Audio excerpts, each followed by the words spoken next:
ফ্যাশনের দিক থেকে বেশ সচেতন বলিউড অভিনেত্রী কিয়ারা আদভানি প্রায়শই ভক্তদের সামনে সাহসী ও খোলামেলা রূপে ধরা দেন তিনি। সম্প্রতি কান চলচ্চিত্র উৎসবে প্রথমবারের মতো গিয়েছে কিয়ারা।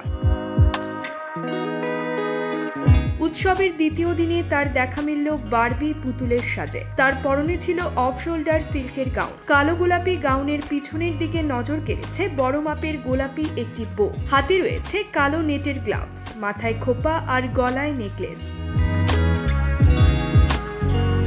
এ সময় কিয়ারা সাক্ষাৎকারে বলেন, আমার জন্য এই সুযোগ খুব সম্মানজনক। আমার ক্যারিয়ারের 1 দশক হতে চলেছে। আমার মনে হয় অসাধারণ একটা সময় এই প্রাপ্তিটি হলো আমার। প্রথমবারের মতো কান চলচ্চিত্র উৎসবে আসতে পেরে এবং Red Sea Foundation for Women in Cinema কর্তৃক সম্মানিত হতে পেরে আমি আপ্লুত।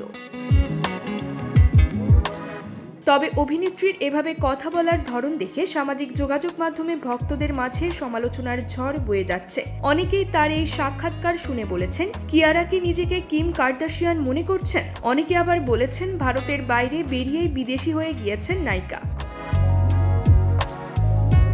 কিয়ারা গত কয়েক বছরে বেশ কয়েকটি হিট ছবি দিয়েছেন। আগামী দিনে তাকে দেখা যাবে রাজনৈতিক অ্যাকশন থ্রিলারে, যেখানে দক্ষিণী সুপারস্টার রামচরণের সঙ্গে জুটি বাঁধবেন তিনি। জুনিয়র এনটিআর আর ঋত্বিক রোশনের সঙ্গেও তাকে দেখা যাবে ওয়ার 2-তে। রণবীর সিং এর ডন 3 ছবিতেও থাকছেন কিয়ারা।